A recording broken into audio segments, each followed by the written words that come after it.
সম্মানিত দিনী ভাই বোন, আবু হুরায়রা রাদিয়াল্লাহু তাআলা আনহু বলেন, রাসূল সাল্লাল্লাহু আলাইহি সাল্লাম বলেছেন, লা ইউবাইয়াতান্না নাসু মিন উম্মতি আলা লাহাবিন ওয়া তামিন। আমার উম্মত রাত অতিবাহিত করবে খাদ্য নিয়ে, মদ নিয়ে, নেশাদার দ্রব্য নিয়ে, নারী নিয়ে। সকাল যখন হবে তখন তারা হয়ে যাবে বানর, তারা হয়ে যাবে শোর, তারা হয়ে যাবে বানর, তারা হয়ে যাবে শোর। কেন হবে বানর, কেন হবে শোর? হতে পারে কুকুর, হতে পারে শ্রীগাল, হতে পারে বাঘ, কিন্তু কেন হবে শোর, কেন হবে বানর? অনুভূতিহীন একটাই প্রাণী আছে, সেটা শোর। গরুর অনুভূতি আছে। গরু যখন ঘাস খায় তখন যেখানে উঁচু ঘাস আছে ওটা খায় না। উঁচু ঘাসটা হয়েছে গোবরের কারণে, ওটাও খাবে না। গরু কি করে খায়? বিবেচনা করে খায়। কিন্তু শোর দেখেছেন? শোর নিজের রুজির সময় তার বিবেচনা করা নেই, ও বিবেচনা বুঝে না। মানুষ যেদিন বিবেচনাহীন হয়ে যাবে তখন এ সকালে শোর হয়ে যাবে। পৃথিবীতে একটাই প্রাণী অনুভূতিহীন ছাড়াই, অনুভূতিহীন অবস্থায় চলে, অনুভূতিহীন অবস্থায় খায়, কোনো কিছু অনুভূতি নিয়ে করে না, তার নাম শোর। মুসলমান যেদিন সবকিছুতে ইহুদি খ্রিস্টানের নীতি গ্রহণ করবে, ব্যাংক চলে তাদের নীতিতে, কোর্ট চলে তাদের নীতিতে, স্কুল কলেজ চলে তাদের নীতিতে, খাতা কলম চলে তাদের নীতিতে, সব কিছু তাদের নীতিতে, মানুষের বানর হওয়ার সময় চলে এসেছে, মানুষের শোর হওয়ার সময় চলে এসেছে। আব্দুল রাজ্জাক সাহেব, শোর না হয় অনুভূতি প্রাণী, অনুভূতিহীন প্রাণী মানুষ শোর হয়ে যাবে, বানর কেন হবে? বানর হচ্ছে অনুকরণীয় প্রাণী। অনুকরণ করার ব্যাপারে বানর যেমন, পৃথিবীতে আর কোনো তেমন প্রাণী নেই। আমাদের খুব ভালো মনে আছে, গ্রামে লোকটা বানর নিয়ে যেত, একটা বাজনা শব্দ দিত, আর বলতো, এই তোমাদের বানর খেলা দেখাবো, চাউল নিয়ে আসো। তখন আমরা দৌড়িয়ে গিয়ে চাউল জমা দিতাম। ওর কাছে চাউল জমা দিলে একটু পরে ও বানর খেলা দেখাতো। এক পর্যায়ে বলতে, বানর নতুন বউ কিভাবে হাঁটে রে। তখন বানর তার দৃশ্য দেখাতো। বানর অনুকরণীয় প্রাণী। যেদিন মুসলমান হয়ে যাবে অনুকরণের ব্যাপারে ইহুদি খ্রিস্টানের, এই বোকা ছেলে, তোমার মাথার চুলটা চতুর্দিকে ওভাবে একেবারেই ছোট করা আছে, উপরটা ছাতা করা আছে, এটা কার অনুকরণ বলো তো? তুমি কখন ইহুদি হয়ে গেছো গো? তুমি কখন খ্রিস্টান হয়েছো? তোমাকে দেখলে আমার ঘৃণা হয়। ঘৃণাটা আমি জানাই কি দিয়ে ভাবে জানো? তোমাকে আমি তোমার গায়ে থুথু দিতে পারবো না, পরিবেশ তো আমার অনুকূলে হবে না, তোমাকে দেখলে এটা করি। কেন তোমার প্যান্টটা টাকানোর নিচে? কেন তোমার দাড়ি চাঁচা আছে? কেন তোমার মাথার চুলটা ওপরে আছে, নিচে কোথাও নাই? এর নাম কাজা, এটা হারাম। এরকম চুল ছেড়েছ কেন? আমি ছাত্র জীবনে বলতাম, এই শোনো, যে চুল ছাড়া শিখবে সে আমার মাথার চুল ছেড়ে শিখো। আমি কোনোদিন সাদ করে পোশাক পরতে হবে এটা প্রয়োজন মনে করিনি। সাদ করে কিছু সাজগোজ করতে হবে এটা আমি প্রয়োজন মনে করিনি। দেশ বিদেশে এভাবেই থাকি। কোনোদিন আমার ছাত্র জীবনে কারো গায়ের জামাতে হাত দিয়ে, তোমার জামাটা কত সুন্দর, এরকম কোনো বাক্য আমি জীবনে ব্যবহার করিনি। আমি 7 দিন পরে একদিন উপরতলা থেকে নিচে নামতাম। আমি যখন বাইরে হাঁটতাম বৃহস্পতিবারে, তখন শহরের কোনো বন্ধু বান্ধব দেখলে বলতো, আরে আপনি নিকাল গায়ে হ্যাঁ, তব তো দুনিয়া বদল যায়গি। আরে আপনি বের হয়ে গেছেন, তাহলে তো পৃথিবী উল্টে যাবে। আমি সহজে কোনো বাইরে যেতাম না, রাস্তায় ঘুরতাম না। আমার এক ক্লাসমেট ছিল সালিমউদ্দিন ডাহুয়াবি ভাগলপুরি। ও বলতো, 6 महीना तक मैं ये सोच रहा था कि आप इंसान है, जीन है। ना आपको खाने देखा, ना आपको गुस्ल करने देखा, ना आपको कपड़ा साफ करने देखा, ना मैंने सोने देखा, ना मैंने जागने देखा। আপনাকে আমি গোসল করতে দেখিনি, আপনাকে আমি কাপড় পরিষ্কার করতে দেখিনি, আপনাকে আমি ঘুমাতেও দেখিনি, আপনাকে আমি ঘুম থেকে উঠতেও দেখিনি। 6 মাস পর্যন্ত ভাবতাম এটা মনে হয় জিন, এ হয় মানুষ নয়। আমি তো পরে ঘুমিয়েছি, ও আগে ঘুমিয়েছে। আমি আগে উঠেছি, ও পরে উঠেছে। তাহলে ও আমাকে ঘুমাতেও দেখেনি, আমাকে ঘুম থেকে উঠতেও দেখেনি। তখন গরমের টাইম ছিল, আমি গোসল করতাম রাতে। গোসল করার সময় কাপড় পরিষ্কার করে নিতাম, কাপড় তো আমার কাছে বেশি থাকতো না। আর ও তো খুব চিকন চাকন ছিল, একবারে ক্যালেন্ডার করা ছাড়া জামা পরতো না, আর জামা খুলে অজু করতো যাতে ভাঁজ না হয়। অজু করার পরে জামা পরতো। সালিমউদ্দিন ডাওয়াবি ভাগলপুরি, তার কথাগুলি আমার খুব দিনের মতো মনে হচ্ছে। 1987 সালের ঘটনা নকল করছি। আরেকজনের দেখে নিজেকে হারাবেন না, বান ভাসি হয়ে ভেসে যাবেন না। কারো মাথার চুল কেমন ছাটা দেখে ওরকম করবেন না। এটা হলো বানরের অনুকরণ। এই জন্য মানুষ কি হয়ে যাবে? বানর হয়ে যাবে। হয় নিজেরটাই গ্রহণ করে রাখে, না হলে যেটা ইসলাম ধর্মে বলছে সেটা করেন, আর একটা নিবেন না। চলাতে ফিরাতে খাওয়াতে থাকাতে সবসময়, কথাতে বার্তাতে সব সময় মোহাম্মদ সাল্লাল্লাহু আলাইহি ওয়াসাল্লাম। আব্বু ওপরে কে আছে? আল্লাহ। আব্বু মিথ্যা কথা বললে কি হয়? মিথ্যা কথা বললে গুনাহ হয়, আল্লাহ জাহান্নামে দিবে। আব্বু সবসময় সত্য কথা বলো। আব্বু সালাম দিতে হয়, সালাম দিলে কি হয় আব্বু? ঘরে শয়তান থাকে না। বিসমিল্লাহ বলে খেলে কি হয় আব্বু? শয়তান আমাদের খাদ্য খেতে পারে না। বিসমিল্লাহ না বললে কি হয় আব্বু? শয়তান আমাদের খাদ্য খেয়ে নেয়, বরকত খেয়ে নেয়। একটা লোক বাইতুল মোকাররম ঢাকার মসজিদের চতুর্দিকে কাপড় বিক্রি করছে। তো একজন বলছে যে পাঞ্জাবি, আর একজন বলছে 3000। তো ওটা দাম কিন্তু 300।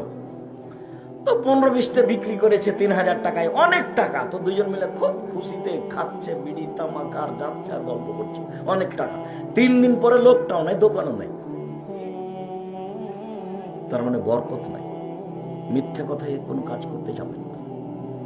ব্যবসাতে লাভ কম হোক, অল্প করে হোক, অনেক বেশি হোক, বড় ধনী হয়ে যাবে ইনশাআল্লাহ। একটু সময় লাগবে।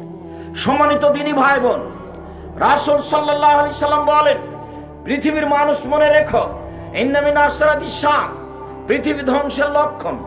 1 ইরফাল ইলম, বিদ্যা উঠে যাবে। 2 এনজুল জাহাল, মূর্খতা বর্ষণ হবে। 3 ওয়াকসরা শারবুল খামরে, মদ পান বেশি হয়ে যাবে। 4 ওয়াকসরা জেনা, জেনা বেশি হয়ে যাবে। 5 ওয়াকিলার রেজাল, পুরুষ কমে যাবে। 6 ওয়াকসরা নিসা, মহিলা বেশি হয়ে যাবে। হাত্তা ইয়াকুনা খামসিনা ইমরাআ লিরাজুলিল ওয়াহিদ, একজন পুরুষের অধীনে 50 জন নারী থাকবে। 50 জন মানে একজন পুরুষের সাথে হাজারো নারীর জেনার সম্পর্ক থাকবে। এখানে এমনও কোন যুবক আছে যার জেনার সম্পর্ক আছে সহনারীর সাথে। কি করিলে জীবনে? কি জবাব আছে তোমার কাছে? চট করে একটা কথা মনে পড়েছে, আপনাকে বলে রাখি। জেনার সম্পর্ক থাকলে ব্যবসা মায়ের খাবে, অর্থ কমে যাবে। জেনার সম্পর্ক থাকলে অর্থ সংকটে চলে যাবে, চতুর্দিক থেকে সমস্যা নেমে আসবে, টাকা পয়সা আর বাড়বে না। তো টাকা পয়সা বাড়বে কিভাবে আব্দুর রাজ্জাক সাহেব? মুখের ভাষা ভালো করতে হবে সবার সাথে, সদাচরণ। সদাচরণে বয়স বেশি হয়, সদাচরণে টাকা বেশি হয়। হাদিস বুখারী মুসলিম। জেনা করলে টাকা কমে যায়, জেনা করলে গরিব দরিদ্রতা নেমে আসে। এ কথা মুহাম্মদ সাল্লাল্লাহু আলাইহি ওয়াসাল্লাম বলেন। এদেশে একটা বই পাওয়া যায়, উপদেশ, আপনার জন্য লিখেছিলাম, আপনি হয়তো পড়েছেন কিনা। একটা বই পাওয়া যায়, কে বড় লাভবান। 1 লাইন পড়লে আপনি মনে করবেন যে আমি এটা কাজ করলে কিছু লাভ পাবো। একটা বই ছিল ক্ষতিগ্রস্ত, 1 লাইন পড়লে আপনি বুঝতে পারবেন যে আমার কি ক্ষতি হচ্ছে। একটা লাইন পড়েন, কোনো না কোনো আপনার উপকার বা ক্ষতির কথা পাবেন আপনি। আমি বলেছি, জাতির সামনে মুখে বলছি, মিডিয়ায় বলছি, অনলাইনে আলী ইতেশাম টিভি, কলমে বলছি। আপনি 20-30টা টাকা দিয়ে মাসিক আলী ইতেশাম পত্রিকা নিতে কৃপণতা করিয়েন না। আমার অনেক বড় সাথ, আমি জীবন বাজি রেখে চেষ্টা চালিয়ে যাচ্ছি। লক্ষ লক্ষ টাকা পয়সা খরচ করে আমি চেষ্টা চালিয়ে যাচ্ছি, একমাত্র মানুষের আকীদা আদর্শ পরিবর্তনের জন্য, অন্য কোনো উদ্দেশ্য নাই এখানে। এক সময়ে টাকা পয়সা সংসারে লাগাতাম, এখন যা আছে সবই প্রতিষ্ঠানে, আমি নিজে দেউলিয়া। সম্মানিত দিনী ভাই বোন, পৃথিবী ধ্বংসের লক্ষণ হচ্ছে মদ পান, নেশাদার দ্রব্য পান করা বেশি হয়ে যাওয়া।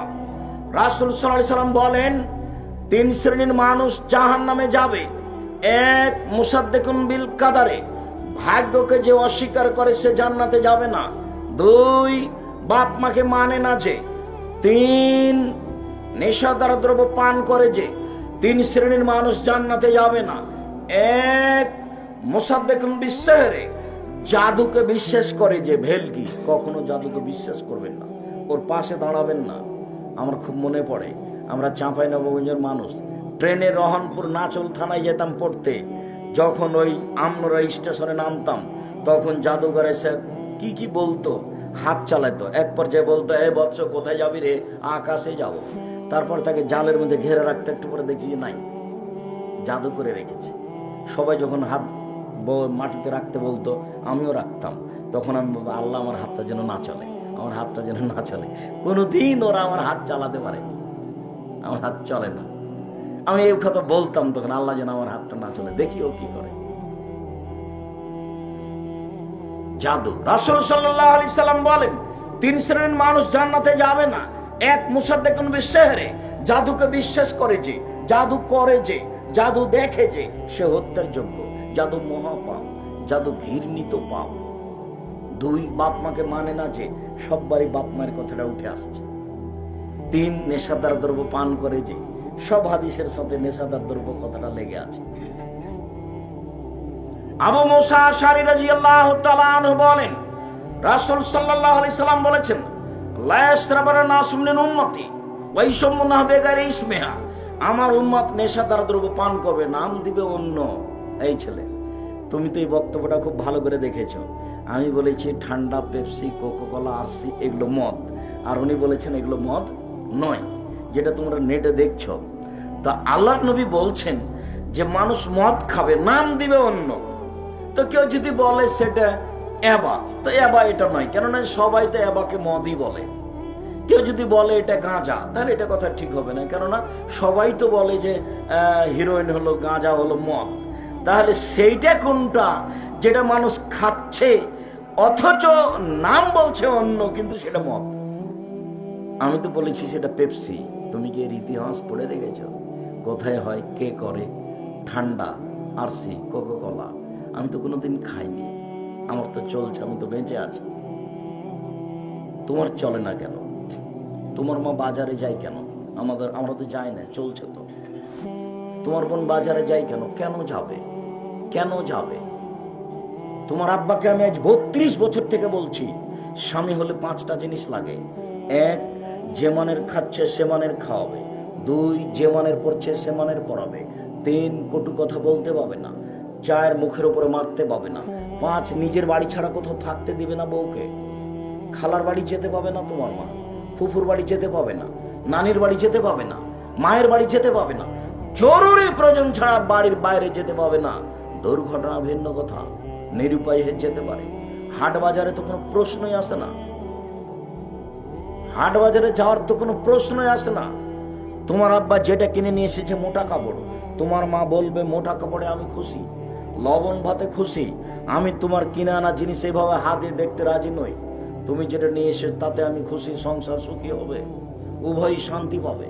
আল্লাহ তাআলা বলেন, আমিন আয়াতিহান খালাকালাকুম মিন আনফুসিকুম আজওয়াজান লিতাসকুনু ইলাইহা, পৃথিবীর মানুষ শুনে রাখো, তোমাদের মধ্যে থেকে তোমাদের স্ত্রীকে আমি সৃষ্টি করেছি, তোমাদের পাশ থেকে আমি তোমাদের স্ত্রীদেরকে সৃষ্টি করেছি, যাতে করে সেখানে শান্তি তৃপ্তি পাও। স্ত্রী হচ্ছে শান্তি তৃপ্তির বস্তু, স্ত্রী হচ্ছে আনন্দ তৃপ্তির বস্তু, স্ত্রী হচ্ছে মিঠা বস্তু, স্ত্রী হচ্ছে আদরের বস্তু। ওরা হচ্ছে সোনাতলা হাটের বগড়া, সোনাতলা হাটের আদরের মালসা। ওদের আদর করতে হয়, ওদের গালি দিতে হয় না, ওদের নিন্দা করতে হয় না, ওদের মারতে দিতে হয় না, ওদের বাজারে যেতে দিতে হয় না, ওদের বায়ের বাড়ি, খালার বাড়ি, ফুপুর বাড়ি, বিবাহের বাড়ি যেতে দিতে হয় না, ওদের ঘেরে রাখতে হয়, ওদের ঢেকে রাখতে হয়। মহান আল্লাহ বলছেন, ওয়াজালনা বাইনাকুম মাওয়াদাতার রাহমা, আমি তোমার মাঝে আর তোমার স্ত্রীর মাঝে ভালোবাসা, ভ্রাতৃত্বভাব সৃষ্টি করে দিয়েছি। এ কথা আল্লাহ বলছেন। কোনো ফকির ফাকরার কাছে ভালোবাসা নিতে হবে না। সম্মানিত দিনী ভাই বোন, বলছিলাম রাসূল সাল্লাল্লাহু আলাইহি সাল্লাম বললেন, আমার উম্মত নেশাদার দ্রব্য পান করবে, নাম অন্য দিবে। ওয়া ইউজাফু আলা রাউসিম বিল মাযবাল মুগান্নিয়াত, ওদের নেতাদের সম্মান করা হবে গায়িকা দিয়ে, গান বাজনা দিয়ে। গান বাজনা ছাড়া চলে না কোনো স্কুল, কোনো নেতা আসলে কোনো মেয়ে দিয়ে নাচা ছাড়া, গান ছাড়া কোনো সম্মান চলে না। আল্লাহ রাসূলও বলছেন তাই হবে। ও 100 মিলার্জ, এদের উপরে ভূমিকম্প হবে। ওয়াজালহুমুল কিরদাতাল খানাজির, আল্লাহ এদের করে দিবে বানর, আল্লাহ এদের করে দিবে সোর, আল্লাহ এদের করে দিবে বানর, আল্লাহ এদের করে দিবে শুকুর, এদের উপরে ভূমিকম্প হবে। হাদিস বুখারী মুসলিম। কে বড় ক্ষতিগ্রস্ত বইয়ে আছে, উপদেশ বইয়ে আছে, পত্রিকাতে আছে। সম্মানিত তিনি ভাই বোন, আপনার বসে থাকাতে আমি খুব খুশি, খুবই সন্তুষ্ট। কোথা থেকে যেন আসছিলাম, আস্তে আস্তে অনেক দূর চলে আসলাম, শুধু মাটির রাস্তা। তখন মনে করছিলাম যে এরা প্রোগ্রাম নিয়ে ভুল করেছে, কেন বা এখানে প্রোগ্রাম নিল, খুব কষ্ট পাচ্ছিলাম। তো এসে দেখলাম যে তোমরা অনেকে উপস্থিত হয়েছ, আমার খুব ভালো অবস্থায় বসে আছো। মুরব্বী, আপনারা দূর দূরান্ত থেকে এসেছেন, আমি আপনাদের আশাতে খুব খুশি হয়েছি। আমি আপনাদের জন্য দোয়া করি, আল্লাহ আপনাদের যাজায় খায়। সম্মানিত দিনী ভাই বোন, আমার আদরের যুবকেরা, মনে রেখো, মানুষের জীবনে সবচেয়ে জরুরি কাজ 4টা। মানুষের জীবনে সবচেয়ে জরুরি কাজ 4টা। এর চেয়ে মানুষের জীবনে জরুরি কোনো কাজ নাই। 1, 5 ওয়াক্ত সালাত, নামাজ। এর চেয়ে মানুষের জীবনে কোনো জরুরি কাজ নেই। জীবনে এর সাথে কোনোদিন আপোষ করো না। আপোষ কি আব্দুর রাজাক সাহেব? আপোষ মানে হলে পড়বো, আচ্ছা কাল থেকে পড়বো, আচ্ছা আজান হলো তো বাড়িতে পড়ে নিব, এর নাম হলো আপোষ। সালাতের সাথে কোনোদিন আপোষ করো না। মুরব্বী, আপনাকে আমি অনুরোধ করছি, সালাতের সাথে কোনোদিন ছেলে মেয়েকে আপোষ করতে দিন না। মুহাম্মদ সাল্লাল্লাহু আলাইহি ওয়াসাল্লাম কিন্তু মুখে বলেছেন 7 বছর বয়সে সালাত আদায় করতে বলো, 10 বছর বয়সে পিটিয়ে করো। এটা সাধারণ কথা নয়, একে কোনোদিন ছোট চোখে দেখিয়েন না। তো দাজ্জাল খারাপ মানুষ হিসেবে পড়ায় ছেলেদেরকে, ও দাজ্জাল, সব নবী বলেছেন ও খারাপ। আর মাসি ঈসা আলাইহিস সালাম আসবেন, দাজ্জালও আসবে, ঈসা আলাইহিস সালাম আসবেন। তো ঈসা আলাইহিস সালাম আসবেন, যখন আসবেন তখন দেশে আর মূর্তি থাকবে না, দেশে আর কোনো শুকুর থাকবে না, শুকুর মেরে ফেলবেন। আর খ্রিস্টানদের কোনো ওই শুলি সিস্টেম যেগুলো আছে, ক্রুশ, সেগুলো থাকবে না, সব ভেঙে ফেলে দিবেন। সারা পৃথিবীতে কোথাও মূর্তি থাকবে না, সব ভেঙে ফেলে দিবেন। তো ঈসা আলাইহিস সালাম আসবেন, এগুলো করবেন। তো ঈসা আলাইহিস সালাম মুসলমানের জন্য আসবেন, আর দাজ্জাল ইহুদিদের জন্য আসবে, এইটা আমি কোনোদিন বুঝতে পারি।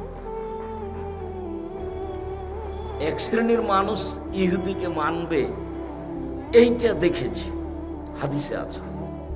জাযাহুল্লাহ খায়র। দোয়া করবেন তাদের জন্য, তাদেরকে যেন আল্লাহ কবুল করেন। আর আপনার সন্তান, এসব সন্তানের মতো যেন মানুষ আরো সন্তান দেশে আল্লাহর রহমতে দিতে পারে, যাতে করে যাদের মাধ্যমে এইরকম দিন প্রচার হবে, যেটাতে মানুষ আকীদা আদর্শ ফিরিয়ে পাবে।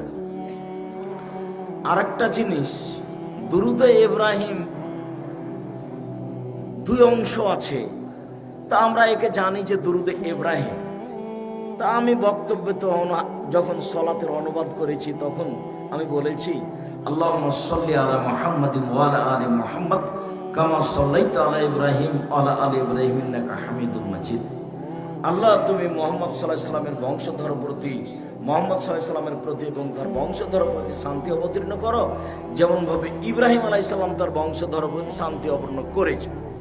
মানে ইব্রাহিম আলাইহিস সালামের বংশধর বলতে সেইটা ছিল ইসহাক, আর মুহাম্মাদের উপরে বলতে সেটা হলো ইসমাইল। এটা ধরতে পারি।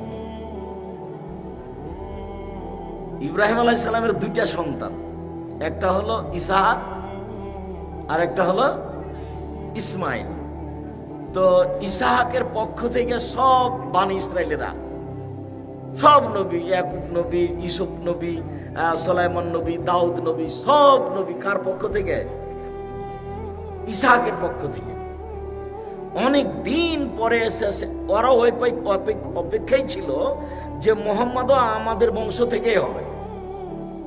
ওরা এ অপেক্ষাই ছিল যে মোহাম্মদ কাদের বংশ থেকে হবে, আমাদের বংশ থেকে হবে, যে ইসাকে যে ঠেকে যাবে, ইসাক দিয়ে ইব্রাহিমের কাছে যাবে। কিন্তু এটা আর হয়নি। মোহাম্মদ সাল্লাল্লাহু আলাইহি সাল্লাম কোন বংশে চলে এসেছেন? ইসমাইলের, ঘুরে ইব্রাহিমের কাছে গেছেন।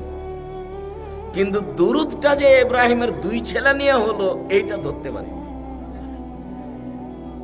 ইব্রাহিমের অংশটা হলো ইসাকের উপর দিয়ে, আর মোহাম্মদ সাল্লাল্লাহু আলাইহি সাল্লামের অংশটা হলো ইসমাইলের উপর দিয়ে। কথাটা কি বুঝতে পেরেছেন? আমি তখন বললাম, ওহ, কথা তো ঠিকই, আমি তো কোনোদিন এভাবে বুঝতে পারিনি, আমি তো বলার কাজ বলি।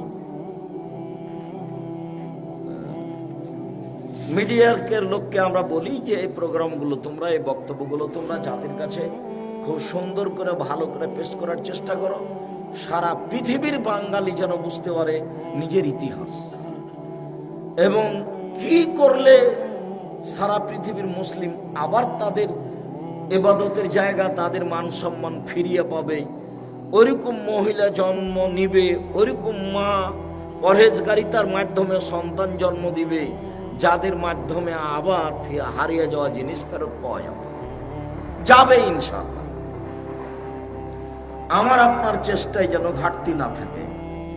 তারপরের জরুরি অংশ, যে আমি 90 সাল থেকে দাওয়াত দিই, আমি দাওয়াতে সফলতা অর্জন করেছি, এটাই আমি মনে করি আলহামদুলিল্লাহ। তবে আমি জাতির সাথে এক জায়গাতে, দেশের আলেম ওলামা বক্তাদের সাথে এক জায়গাতে মিশে আছি, যে বক্তব্য হয় শুধু ঠান্ডার সিজনে। গরমের সিজনে কি তাহলে দাওয়াত লাগবে না? তো আমি তাদের সাথে মিশে আছি।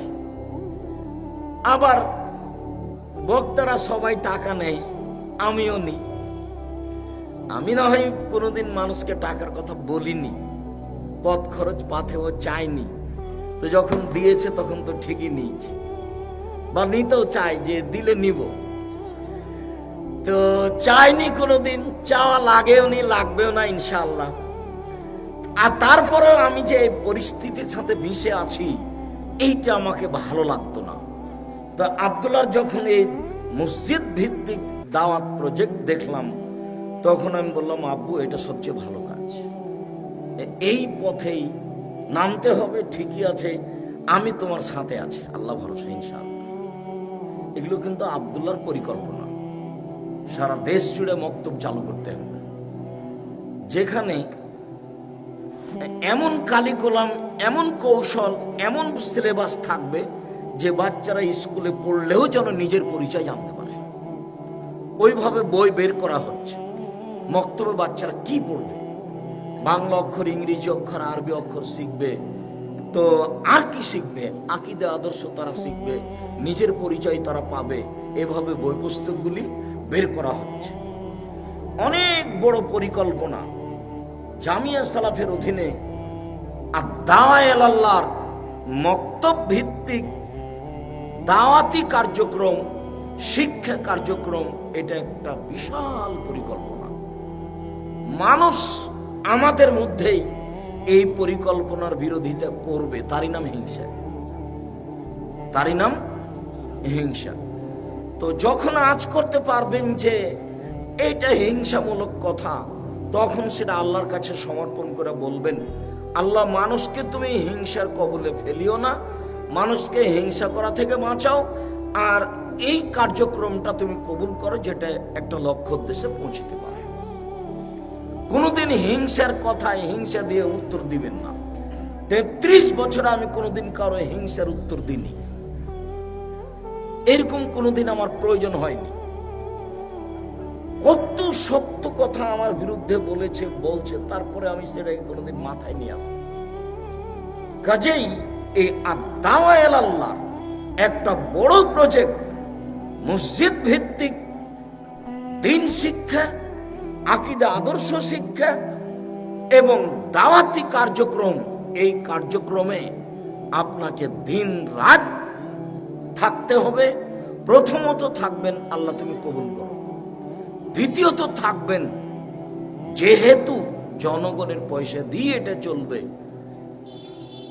কাজেই এই প্রজেক্টে 10টা টাকা হলেও 5টা টাকা হলেও আপনি দিলেন না, এরকম যেন পরিবেশ আপনার না ঘটে। আমি বিভিন্ন সময়ে বলেছি, ইবাদতের জগতে সবচেয়ে শক্তিশালী ইবাদত দান, এ কথাই ঠিক। সালাত আদায় করে যে মা আমার মরে গেছে, কবরে আছে, ওর আমি উপকার করতে পারবো না। সিয়াম পালন করে ওই মায়ের আমি উপকার করতে পারবো না। হজ করে আমি ওই মায়ের উপকার করতে পারবো না। কোরআন তেলাওয়াত করে যে মা আমার কবরে আছে, আমি তার উপকার করতে পারবো না। কিন্তু আমার মায়ের নামে যখন 200, 500, 1000 টাকা দান করব, তখন এ দান সরাসরি আমার মায়ের কাজ করবে, সেটা তার কবরের শাস্তি বন্ধ হয়ে গেল। পৃথিবীতে সবচেয়ে শক্তিশালী, ব্যতিক্রম, ভিন্ন ধরনের ইবাদত হলো দান। আর এই দাওয়াত আল্লাহর একটা বড় কাজ, এই মসজিদ ভিত্তিক দাওয়াত ও শিক্ষা কার্যক্রম, এটা একমাত্র আল্লাহকে সন্তুষ্ট করার জন্য এবং সেই মানের ছেলে মেয়ে গড়ে তোলার লক্ষ্যে। এইটা কোনো ব্যক্তিকে খাটো করার জন্য নয়, এটা কোনো ব্যক্তির বিরুদ্ধে নয়। কাজেই মনে রাখবেন যে দাওয়াত আল্লাহ বা জামিয়া সালাফিয়া 10 টাকা দান করলে ওটাই আশা করবেন, যেটা আমি বক্তব্যে বলেছি, পতিতালয়ের মহিলা যদি কুকুরকে পানি পান করে জান্নাত পেতে পারে, পতিতালয়ের মহিলা যদি কুকুরকে পানি পান করে জান্নাত পেতে পারে, জামিয়া সালাফের একটা কাজে আর দাওয়াত আল্লাহর একটা কাজে 10 টাকা দান করে আমি জান্নাত কিনবো ইনশাআল্লাহ। মনে রাখতে হবে, যে স্বাদ আমি পেশ করেছি, আমার মনে বড় স্বাদ। আমি এ দেশের মাটিতে উন্নত মানের প্রতিষ্ঠান গড়বই ইনশাআল্লাহ, যেখানে ছেলে মেয়ে বাংলা, ইংরেজি, আরবি উন্নত মানের শিক্ষা অর্জন করে জাতির অন্যায়ের বিরুদ্ধে লড়বে, মুখে কলমে মিডিয়াই লড়বে। মুখে আছি, মিডিয়া আমার সামনে আছে, কলম আমার পাশে আছে, বই পুস্তক মাসিকালিতে কলমে আছে, মিডিয়া আমার সামনে আছে, আমি মুখে আছি। জামিয়া সালাফিয়ার মাধ্যমে ভিন্ন ধরনের ব্যতিক্রম সর্বোচ্চ শিক্ষা প্রতিষ্ঠান জামিয়া সালাফিয়া, এর মাধ্যমে ছেলে মেয়ের উন্নত শিক্ষা দিয়ে অন্যায়ের বিরুদ্ধে লড়বই ইনশাআল্লাহ। জামিয়া সালাফিয়া শিরক মুক্ত প্রতিষ্ঠান জামিয়া সালাফিয়া, বিদআত মুক্ত প্রতিষ্ঠান জামিয়া সালাফিয়া, দল মুক্ত প্রতিষ্ঠান জামিয়া সালাফিয়া, সংগঠন মুক্ত প্রতিষ্ঠান জামিয়া সালাফিয়া, হিংসা মুক্ত প্রতিষ্ঠান জামিয়া সালাফিয়া। এদেশের ভালো মানের শিক্ষা দেওয়ার সর্বোচ্চ প্রতিষ্ঠান জামিয়া সালাফিয়া, যেখানে দেশ বিদেশের শিক্ষক অবস্থান করেন। বিদেশি শিক্ষকদের থাকা খাওয়া ভিন্ন, তাদের বাবুর্চি ভিন্ন।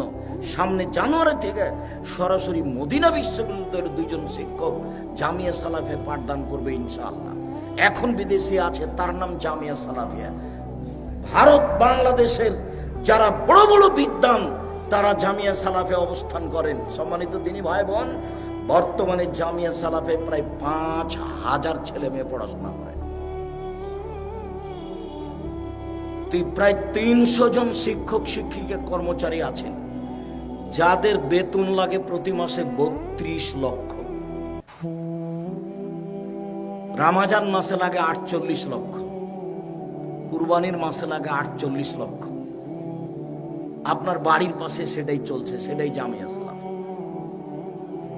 জামিয়া সালাফিয়া ডাঙ্গিপাড়া পবা রাজশাহী, এইখানে একটা একাডেমিক ভবন আছে, যাতে 3000 ছাত্র একসাথে ক্লাস করতে পারবে। এখানে একটা মসজিদ আছে 90% জমির উপরে, যারা একতলাতে 3000 মানুষ সালাত আদায় করতে পারবে একসাথে। জামিয়া সালাফিয়া ডাঙ্গিপাড়া পবা রাজশাহী, জামিয়া সালাফিয়া রূপগঞ্জ, নারায়ণগঞ্জ, ঢাকায় একটা মসজিদের কাজ শুরু হয়েছে 6 বিঘা জমির উপরে, 33 শতকের বিঘায়, যার একতলায় 10,000 মানুষ সালাত আদায় করতে পারবে। 200 শতক জমির উপরে জামিয়া সালাফিয়া রূপগঞ্জ, নারায়ণগঞ্জ 51 বিঘা জমির উপরে অবস্থান করে। 21 নম্বর সেক্টরের সাথে লাগা, পূর্বাচলে 21 নম্বর সেক্টরের সাথে লাগা, পূর্বাচলের মধ্যে নয়, তবে ওর সেক্টরের সাথে একবারে পাশে লাগা জামিয়া সালাফিয়া 51 বিঘা জমির উপরে অবস্থান করে। আমার মনে বড় স্বাদ, এই দেশের মাটিতে আমি উন্নত মানের প্রতিষ্ঠান গড়বই ইনশাআল্লাহ। জামিয়া সালাফিয়া 410 জন এতিম আছে, 500 জন অসহায় ছেলে মেয়ে আছে, যাদের আল্লাহর পক্ষ থেকে বিশেষ দয়ার মাধ্যমে এদেশেরই জনগণ পুরুষ নারী সহযোগিতা করে রুজির ভার দায়িত্ব পালন করছে। দুই একজন নয়। মনে করবেন না আব্দুর রাজ্জাক সাহেব আমরা তো বাঘা চারঘাটের মানুষ, 10 টাকা দিনে চলে কিভাবে? তা আপনার কোনো ভাই দেয়? বিদেশি সহযোগিতায় জামিয়া সালাফিয়া চলে না, কোনো বড় ব্যক্তির সহযোগিতায় জামিয়া সালাফিয়া চলে না। আমার আপনার সাধারণ মানুষের কৃষক কিষানের 2 টাকা 5 টাকা 2000 5000 50,000 টাকা দিয়ে জামিয়া সালাফিয়া চলে। এদেশের ভিত্তিহীন যার নিচে কিছু নেই, শূন্যের উপরে আছে ব্যতিক্রম প্রতিষ্ঠান জামিয়া সালাফিয়া। আপনি যে দেখে আসবেন। আর বিশেষভাবে আপনি আমার দিনী ভাই দিনী বোন সেদিন উপস্থিত হবেন এই মাসের কত তারিখ? 23-24। নিজের প্রতিষ্ঠান বাঘা চারঘাটের নিজস্ব প্রতিষ্ঠান জামিয়া সালাফিয়া। গর্ব করবেন আমার প্রতিষ্ঠান জামিয়া সালাফিয়া। এতে কোনো বিরক্তি আসবে না। যারা বক্তব্য দিবে তারা বিষয় ভিত্তিক বক্তব্য দিবে, কাউকে উঠাবেও না, কাউকে নামাবেও না। এবছরের বক্তব্য সব আকীদার উপরে। যারা যে বিষয়ে বক্তব্য দিবে তারা স্যার বক্তব্য লিখে পাঠিয়ে দিয়েছে। স্বাভাবিক কোনো প্রতিষ্ঠান মনে করবেন না যে সম্মেলনের নাম সালাফি কনফারেন্স, সে অন্য কোনো গতির সাথে মিলও খাবে না। সেই প্রতিষ্ঠানের নামও অন্য কোনো নীতির সাথে মিল খাবে না। প্রতিষ্ঠানের নাম জামিয়া সালাফিয়া, সম্মেলনের নাম সালাফি কনফারেন্স। বিষয় ভিত্তিক বক্তব্য থাকবে আকীদা আদর্শের উপরে। নিজস্ব প্রতিষ্ঠান আমার দিনী ভাই বোন মনে করবেন জামিয়া সালাফিয়া আমার প্রতিষ্ঠান। আমার প্রতিষ্ঠানে আমি যাব, 10 টাকা দিয়ে আসবো, বিষয় ভিত্তিক বক্তব্য শুনবো। এই কথা আমি ব্যক্ত করে যাচ্ছি আপনার কাছে। আমি আপনার বাড়ির মানুষ, আমি আপনার কাছের মানুষ। আপনার নিকটে আমার আসতে কোনো দ্বিধা সংকোচ নেই। আপনি মুচি দিয়ে ডাকলে আমি আসতে পারি। সময়ের ব্যবধান মাত্র, পরিস্থিতির ব্যবধান মাত্র। আমাকে ডাকতে বড় কিছু লাগে না, সময় কিছু লাগে না, কোনো জায়গায় নয়। যে কোনো জায়গাতে আমি যেতে পারি, যেতে প্রস্তুত আছি। যাওয়ার সময় মাত্র। মুচি দিয়ে ডাকলেও হবে, আপনি ডাকলেও হবে। আমি খুব সাধারণ মানুষ। আমি হচ্ছি কচুর পাতার পানি। কচুর পাতা পানি বুঝেন, যে একটু বাতাস হলে কি করে? টলমল টলমল করে। যার নিজস্ব কোনো ভিত্তি নেই, আমার নিজস্ব কোনো ভিত্তি নেই। আমি হলাম কচুর পাতার পানি। স্বাভাবিক। জামিয়া সালাফিয়া দেশের ব্যতিক্রম প্রতিষ্ঠান, যার 10 টাকা ক্ষতির আমার মাথাতে হিসাব নেই।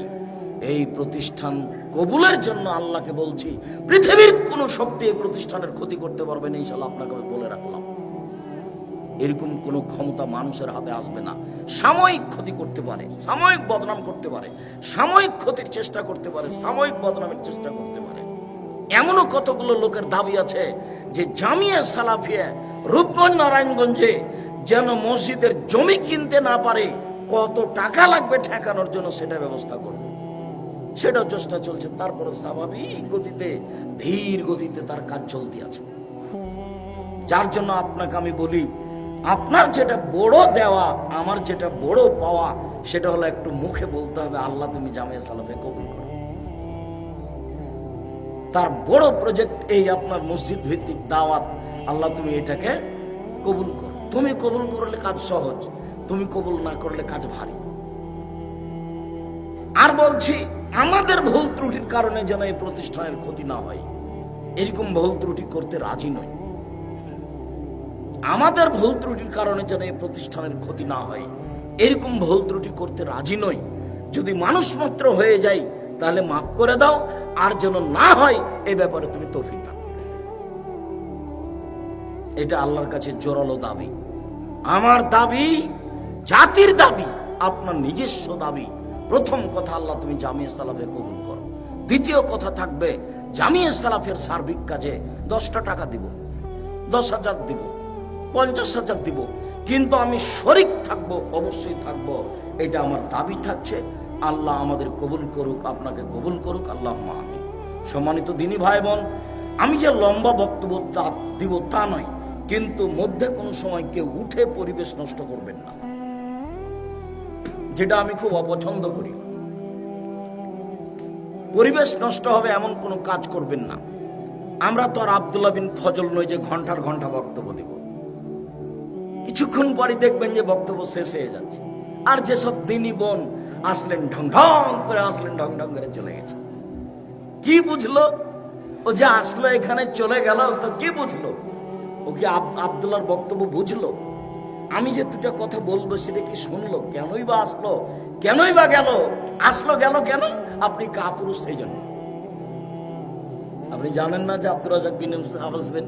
33 বছর আমি কোনোদিনও অপ্রয়োজনীয় বাক্য বলি, আজকেও বলবো। তো কেনই বা আপনার বোন আসলেন এইভাবে আর চলে গেলেন? কি বুঝলো? আপনি এখান থেকে দাঁড়িয়ে যে চা খাচ্ছেন, বসে আছেন, গল্প করছেন, কেন? কি বুঝাচ্ছেন আপনি আমাকে? কি বুঝাতে চাচ্ছেন? বোকামি গাছে ধরে না। বোকামি ত্যাগ করে ভদ্রতা বজায় রেখে বিষয়ভিত্তিক কোরআন হাদিসের আলোচনা শুনুন, জামিয়া সালাফিকে মূল্যায়ন করুন। ইহকালে সফলতা আসবে, পরকালে সফলতা আসবে, আসবে আসবে ইনশাআল্লাহ। মহান আল্লাহ বলেন, লোকমান হাকিম বলেন, বুনাইয়া লা তুশরিক বিল্লাহ, আপু তুমি আল্লাহর সাথে শিরক করো না। শিরক সবচেয়ে বড় অপরাধ। বিচারের মাঠে আদমের ছেলে মেয়ে যখন উপস্থিত হবে আকাশ পরিমাণ পাপ নিয়ে, আকাশ জমিন পাপে ভর্তি হয়ে আছে, সব পুরুষ নারী উপস্থিত হবে বিচারের মাঠে। তখন আল্লাহ বিচারের মাঠে আসবেন আদম সন্তানের সামনে, এসে বলবেন, শোনো, আতাইতানি বিকুরাবিলার যে খাতায় সুম্মা লাকিতানি লা তুশরিক বি শাইআ লা আতাইতুকা বিকুরাবিহা মাগফিরা। আদম সন্তান শোনো, আজকে আকাশ জমিন পরিমাণ পাপ নিয়ে উপস্থিত হয়েছ, আমি সেই পরিমাণ ক্ষমা নিয়ে উপস্থিত হয়েছি। তোমার যে পরিমাণ পাপ আমার সেই পরিমাণ ক্ষমা, তোমার যে পরিমাণ পাপ আমার সেই পরিমাণ ক্ষমা, তোমার যে পরিমাণ পাপ আমার সেই পরিমাণ ক্ষমা। তোমার পাপ যত আমার ক্ষমা তত, তোমার পাপ যত আমার ক্ষমা তত। যদি শিরক না থাকে, বাংলাদেশ, ভারত, পাকিস্তান এমন একটা দেশ যেখানে শিরক চলে বিপদ সীমার উপর দিয়ে। প্রায় সব জায়গায় শিরক, খাতাতে, কলমে, অফিসে, আদালতে, পড়াতে, সব জায়গাতে শিরক। বেঁচে থাকা খুব কঠিন। বোনাইয়া, শিরক করবা না, শিরক বড় অপরাধ। পরিবার কিভাবে গড়তে হবে, আদর্শ পরিবার, তার 1 নম্বর কাজ এইটা। 2 নম্বর, বুনাইয়া আকিমিস সালাত আমর বিল মারুফ ওয়ানহা আনিল মুনকার। আব্বু 5 ওয়াক্ত সালাত আদায় করো। এই ছেলে, তুমি তোমার কাজ আমাদেরকে দেখাতে চাচ্ছ কেন? এই বাচ্চা, তুমি কেন এখানে? সরো। আপনারা পাশে কেউ দাঁড়িয়ে থাকবেন না, ওরকম আচরণের আমার প্রয়োজন নাই। খুব ভদ্রতা বজায় রেখে বসে থাকবেন। জায়গা না থাকে সেটা ভিন্ন কথা। পরিবারের দ্বিতীয় কাজ, 1 নম্বরে এই পরিবারে কেউ শিরক করতে পাবে না। পরিবারের দ্বিতীয় কাজ, আব্বু 5 ওয়াক্ত সালাত আদায় করো, ভালো কাজের আদেশ করো, মন্দ কাজের নিষেধ করো। বাপে যদি ছেলেকে এটা বলে, তাহলে বাপও তো ভাববে যে আমি আবার ভালো বললাম ছেলেকে করতে, কিন্তু আমি কি খারাপ করছি? আব্বু 5 ওয়াক্ত সালাত আদায় করো, ভালো কাজের আদেশ করো, মন্দ কাজের নিষেধ করো। পরিবার, রাসূল সাল্লাল্লাহু আলাইহি সাল্লাম বলেন, মুরু আওলাদাকুম বিসসালাত ওয়া হুম আবনাউ সাবঈ সিনিনা। পিতা, তুমি তোমার ছেলে মেয়েকে সালাতের জন্য বলো 7 বছর বয়সে, 10 বছর বয়সে পিটিয়ে সালাত আদায় করাও। আদর্শ পরিবার।